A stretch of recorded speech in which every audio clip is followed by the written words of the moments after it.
Alright, today we'll talk about gluconeogenesis. Now, let's break it down. We have gluco, we have neo, and we have genesis. Gluco means glucose,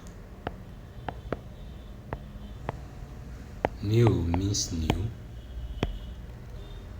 and genesis means to produce. So simply put, we can say gluconeogenesis simply means to produce glucose from new sources. From new what? Sources. That's what it means.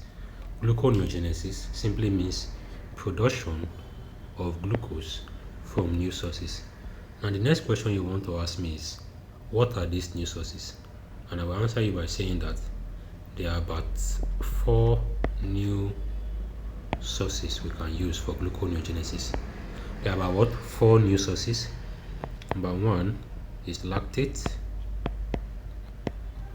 Number 2 is pyruvate.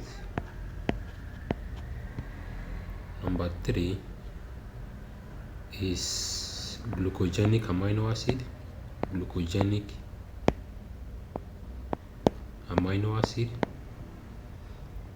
Number 4 is the glycerol part of fat.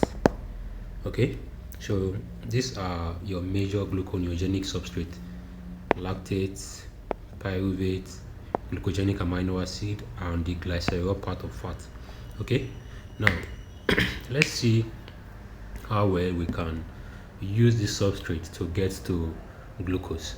But before that, where does gluconeogenesis occurs? Where is the site?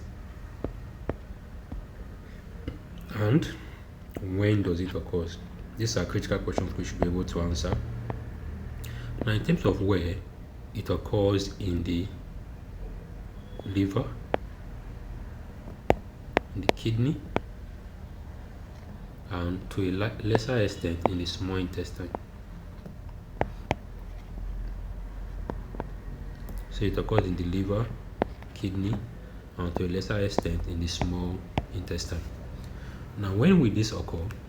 It occurs during starvation or during fasting. During fasting and starvation. Those are the two conditions, or those are the two states that favors gluconeogenesis: during fasting and during what? Starvation. Okay? Now, again, gluconeogenesis simply means the production of glucose from new sources. I've listed out the new sources for you: lactate, pyruvate, glucogenic amino acid, the glycerol part of fat. And in terms of location wise, it occurs in the liver, kidney, and small intestine to a lesser extent. The small intestine is very, very small. You get now? Then majorly in the liver, then also in the kidney, then small intestine. Now, as a rule of thumb, I want you to know that all the tissues where gluconeogenesis can occur has glucose transporter 2. So we can say that GLUT2 is found in all tissues capable of gluconeogenesis. Gluconeogenesis. Okay, this is just by the wayside. Just note that, because before now I believe you must have done a glucose transporter, so I just choose to ship this in. Now, what we will do now is that we will take one of the substrates and work our way up to glucose. Okay, so let's take, for example, I'm taking lactate. So here we have lactate. Lactate is coming from anaerobic glycolysis, probably in the red blood cell. Okay, so let's say lactate is coming from there. The first thing that will happen to lactate is that, okay, let me put lactate downward. So here we have lactate.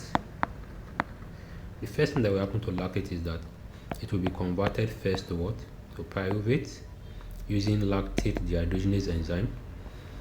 Then pyruvate, above pyruvate we have phosphoenol pyruvate, which normally gets converted to pyruvate. But the idea is that pyruvate cannot form phosphoenol pyruvate because this particular step is irreversible. So this cannot what occur. The question now is, where will pyruvate go? So pyruvate will be transported into the mitochondria. So we also have pyruvate in the mitochondria now. Then this pyruvate will be converted to oxaloacetate.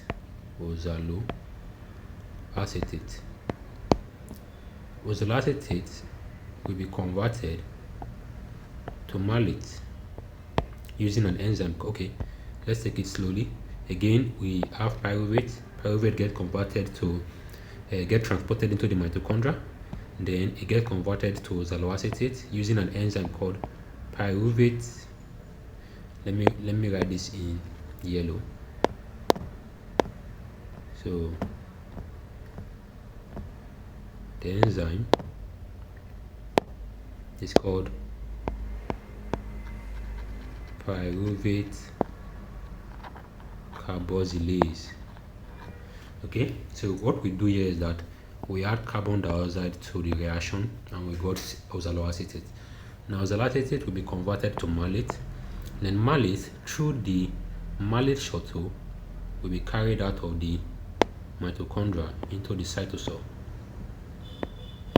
Then again it will be converted back to oxaloacetate.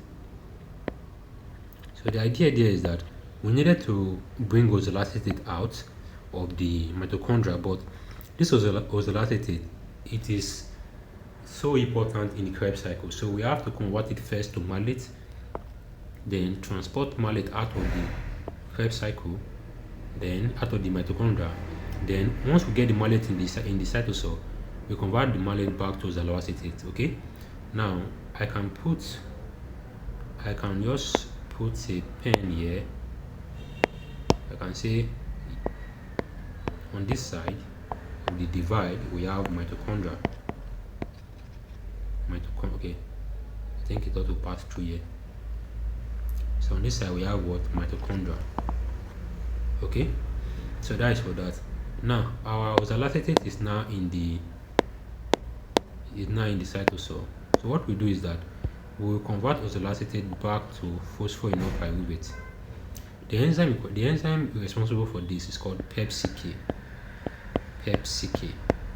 The full name of the enzyme is called phosphoenol pyruvate carboxykinase. Okay, this is the second gluconeogenic enzyme. The first one was pyruvate carboxylase. The second one is PepsiK. Then now that we've gotten PepsiK, we need to begin to reverse this pathway.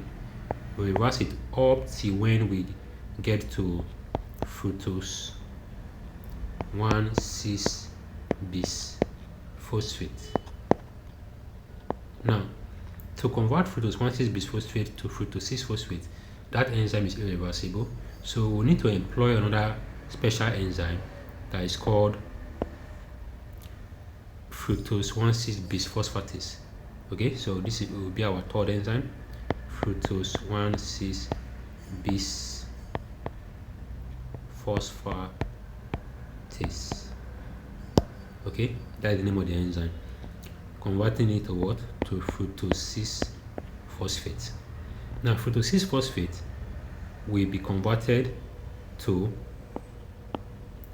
glucose 6-phosphate. Then glucose 6-phosphate will be converted. Okay, let me take it up. Glucose 6-phosphate will be converted to glucose. Okay, this is what we need. And for this reaction, it will be done by glucose 6-phosphatase. Okay, this is your fourth gluconeogenic enzyme. So in the whole of this lecture, there are certain things I want you to take note of: the gluconeogenic substrate and the glucogenic enzyme. Now there are just four major ones. Pyruvate carboxylase. Okay, let me put them down here. We have pyruvate carboxylase we have Pepsi K, we have fructose 1,6-bis phosphatase, and lastly there is glucose 6 phosphatase. Okay, so these are the gluconeogenic enzyme. So from the ongoing, we've been able to see that lactate was converted to glucose. So this is what gluconeogenesis. The main thing you need to know are these enzymes and gluconeogenic substrate. And remember, we make use of a shuttle that is called malate shuttle. Malate shuttle. Okay. So that is that. Again, if this reaction is occurring in the muscle, this whole conversion of lactate to glucose can also be referred to what we call the Cori cycle. Okay, so if you're asking what does Cori cycle mean, Cori cycle simply means whereby lactate, which is formed from anaerobic glycolysis, is being converted back to glucose. So the lactate was formed in the muscle, then it was converted back to, okay, let me just explain it in a more proper way, but it is the same concept. Let us see it properly. So I can use this same pathway to explain Cori cycle, which is a process whereby lactate that was formed in the muscle gets converted to glucose in the liver. Then the glucose again will be transported back to the muscle. It will be transported back to the muscle, where it will undergo glycolysis again. So let me just take it a little bit up. So again, glucose will be here.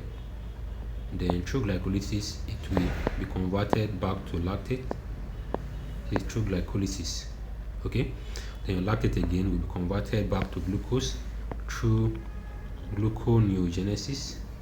You get, then all and on alone, that's how the whole pathway will continue like that. It's just a cycle. The significance of the Cori cycle is to ensure that lactate that is produced during aerobic exercise by muscles during heavy exercise does not accumulate. So it's an efficient mechanism of converting this lactate to glucose. Alright, so that is everything about this video. Thank you very much.